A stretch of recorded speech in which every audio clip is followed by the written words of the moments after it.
আসসালামু আলাইকুম। আমি সাথী শারমিন। আমি আজকে আরও নতুন একটা ভিডিও করতে চাচ্ছি। সেটা শুরু করলাম আমার বাসা থেকে। আজকে 25 রমজান। আজকে আমি আমার গ্রামের বাড়িতে আবার এসেছি। আজকে আমার আসার উদ্দেশ্য হচ্ছে আমার শ্বশুর শাশুড়ি কবর জিয়ারত করা। তো কয়েকদিন আগে আমি আমার গ্রামের বাড়িতে আসছিলাম। এসে এই যে লিচুর গাছগুলো লাগাইছি, তারপর এই যে স্ট্রবেরি, তারপর ড্রাগন, তারপরে যে আমাদের লিচুর গাছে মূল আসছে সুন্দর, এইগুলো সব কিছু আমি ড্রোন শ্যুটের মাধ্যমে সব কিছু দেখাবো। আসলে ভিডিও করাটা যে আহামরি কিছু সেটা আমার কাছে মনে হয় না, কিন্তু অনেকের ভিডিও আমি দেখি, আমার ভালো লাগে। আমার মনে হয় যে আমি নতুন করে আমিও কিছু ভিডিও তৈরি করব, এরকম ইচ্ছা মনে পোষণ করে রাখি। সেটারই হয়তো বহিঃপ্রকাশ এটা করতে চাচ্ছি। আপনাদের যদি ভালো লাগে অবশ্যই লাইক করে দিবেন এবং সাবস্ক্রাইব করবেন।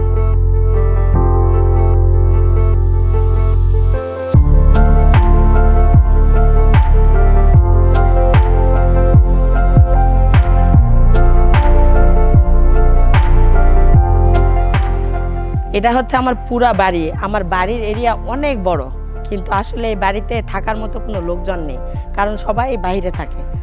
আসলে এই বাড়িটা পুরাটাই এখন ফলের নার্সারি হিসাবে ব্যবহার করা হচ্ছে।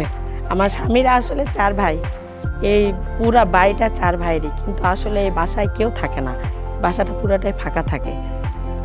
এটা হচ্ছে আমাদের দরজার মুখ।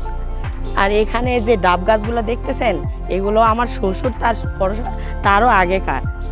এই ডাব গাছগুলো আসলে আমি এখানে আমার রোপণ করা এই যে নতুন করে একটা ডাব গাছ লাগাইছি, এবং এই যে এই লেওয়ার গাছটা, ওই যে ওই আমের গাছটা, এইগুলো আমি লাগাইছি। আর এইগুলো আমার শ্বশুরের সময়কার। আর এগুলো সব গাছই আমি ড্রোন শ্যুটের মাধ্যমে সবগুলো গাছই আপনাদেরকে দেখাবো। আপনাদের কেমন লাগায় অবশ্যই আমাকে সেটা জানাবেন। এটা আমার মেয়ে। আমরা এখন হেঁটে হেঁটে চলে যাব। আমরা হেঁটে হেঁটে যাব আসলে আমার শ্বশুর শাশুড়ি কবর জিয়ারত করার জন্য, আমার মেয়েকে নিয়ে। আমরা হেঁটে হেঁটে আসলে কবর জিয়ারত করার উদ্দেশ্যে যাচ্ছি। সঙ্গে আছে আমার হাজব্যান্ড এবং আমার ছেলে এবং 2 মেয়ে। এখন আসছি আমরা আমার শ্বশুরের আম বাগানে। এখানে আমার মেয়ে আসে। আমার শ্বশুরের আসলে এগুলো জায়গাতে আমার মেয়ে ঘুরতে খুব ভালোবাসে।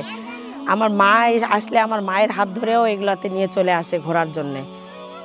তো আজকে তো ওর নানি নেই, ও এখন আর হাঁটতে চাচ্ছে না। ও এখন কোলে উঠে যাবে বাকিটা রাস্তা। এই যে কবরস্থানে যেতে আমবাগান শেষ করে সর্বপ্রথমে আমাদের বাগানের পুকুর, এইটার নাম, এটা আমরাই চাষ করি। এখন এই বাগানের পুকুর পেরিয়ে আমরা যাব ওই যে ব্রিজে, ওখানে আমরা কিছুক্ষণ বসবো। তারপর আমরা বাকিটা রাস্তা যাব এবং কবর জিয়ারত করে ফেরত এসে আবার আমাকে রান্না করতে হবে আমার বাবার জন্য। আমার বাবা আসতেছে, তার জন্য ইফতারি আয়োজন করতে হবে এবং যেটুক পারি সেটুক রান্না করতে হবে। কি যে আরাম, ভালো লাগতেছে এই ব্রিজে বসে। আসলে আমার বাসা থেকে আমার শ্বশুর শাশুড়ি কবরটা অনেক একটু ডিস্টেন্স। এখানে হেঁটে যেতে অনেকটা সময় লেগে যায়। আমার তো ক্লান্তি লাগে না, কিন্তু বাচ্চা কাচ্চারা হয়তো হাঁটতে হাঁটতে বিরক্ত হয়ে যায়, কারণ ওরা তো ছোট থেকে শহরে মানুষ। আমার তো গ্রামীণ পরিবেশে সবচেয়ে ভালো লাগে। এই যে সবাই মিলে একসঙ্গে আমার পুকুর পাড়ে এই যে ব্রিজের উপর আমি সুন্দরভাবে বসে আছি, আমার কত ভালো লাগতেছে। কিন্তু আসলে বাচ্চা কাচ্চারা তো ছোট থেকে শহরে বড় হয়েছে, ওরা তো এগুলো পরিবেশে অভ্যস্ত না। কিন্তু আমি সময় পালে আমি গ্রামে চলে আসি এবং এসে এগুলাতে সময় কাটাই। কিন্তু সেগুলো আসলে ফুটেজে কখনো ধরে রাখা হয়নি। কিন্তু এখন আপনারা যদি চান তো রেগুলার আমি ব্লগ তৈরি করব এবং আপনাদেরকে একটা করে ব্লগ উপহার দেব। আসলে আপনাদের যদি আমার এই ভিডিওগুলো ভালো লাগে তাহলে আমি প্রতি মাসে একটা করে কোয়ালিটিফুল ভিডিও আপনাদেরকে উপহার দেওয়ার চেষ্টা করব। শহরে আসলে এত সুন্দর মনোরম পরিবেশ চাইলেও পাওয়া যায় না। গ্রামীণ পরিবেশে আসলে আমার তো এখান থেকে যেতেই মন চায় না। এখানে যে সতেজ নিঃশ্বাসটা নেওয়া যায়, শহরে আসলে এটা চাইলেও আমি পাবো না। কিন্তু আসলে আমার ছেলের জন্য শহরে থাকা। আমার ছেলে নওগাঁ সরকারি কেডি স্কুলে ক্লাস 7-এ পড়াশোনা করে। তো ছেলের জন্যই আসলে আমার শহরে থাকা, কিন্তু গ্রামীণ পরিবেশ আমার খুবই ভালো লাগে। এখানে আসলে আমার যেতে মন চায় না। হাঁটতে হাঁটতে আসলে চলে এসেছি আমার শ্বশুর শাশুড়ির কবরের কাছে। মানে এখানে আসলে আমার মনের মধ্যে একটা অন্যরকম শান্তি কাজ করে। আসলে সবচাইতে মানসিক শান্তিটাই মানুষের অরিজিনাল শান্তি আসলে।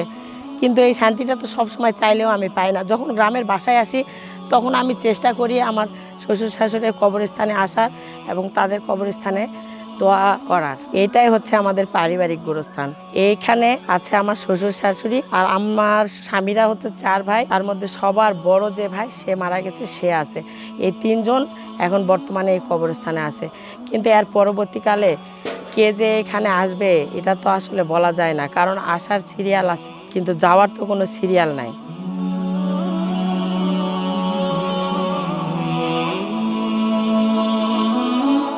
আসলে কবর জিয়ারত শেষ হয়ে গেল, এখন আমি বাসায় যাব। পুকুরে আজকে সকালে মাছ ধরছে, তো আমার হাজব্যান্ড ফ্রিজের জিনিস পছন্দ করে না, ও টাটকা মাছটা খাওয়ার খুব ইচ্ছা। তো দেখি চেষ্টা করে যদি মাছটা রান্না করতে পারি কেটে কুটে। আজকে আবার আমার কাজের মহিলাটা নেই, ও আলু তোলার ওখানে চলে গেছে, এই জন্য আমাকে সব কিছু করতে হবে। তো দেখি চেষ্টা করে যদি পারি।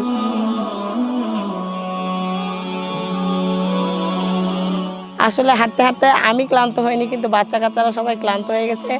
রাস্তাতে এই যে আমাদের হাফিজুরের ভ্যান পেয়ে গেছি, আমার ছেলের বয়সী।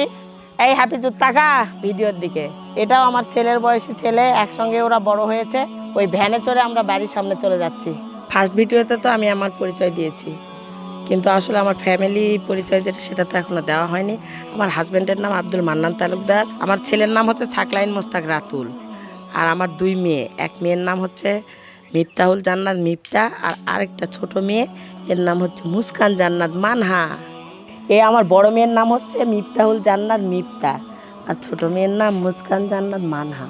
আর আমার ছেলের নাম তো ছাকলাইন মোস্তাক রাতুল, ওকে তো সবাই ভিডিওতে অবশ্যই দেখেন। এটাই আমার হাজব্যান্ড আব্দুল মান্নান তালুকদার। ওনার এখন খাওয়ার চাহিদা, উনি এখন এই টাটকা মাছ খাবেন, এই কারণে আমাকে তাড়াতাড়ি করে ঝটপট করে নিয়ে, আমার এখন ভিডিওতে আর মনই বসতেছে না কখন যে এই মাছ কাটবো আর রান্না করব। সেই এই মাছ কাটবো, মুরগি কাটবো, এগুলা কেটে তারপরে দেশি মুরগি। আমার হাজব্যান্ডেরা শুধু খাওয়া আর খাওয়া, ওরা খাওয়া ছাড়া কিছু বোঝে না, কিছু করবে যে এরকম না, শুধু খাই দেয়। এই এখন এই মুরগি কাটবো, মাছ কাটবো, তারপর রান্না হবে, তারপর সেটা আমরা খাবো। আজকের ভিডিওটা এই পর্যন্তই, দেখা হবে খুব শীঘ্রই। আল্লাহ হাফেজ।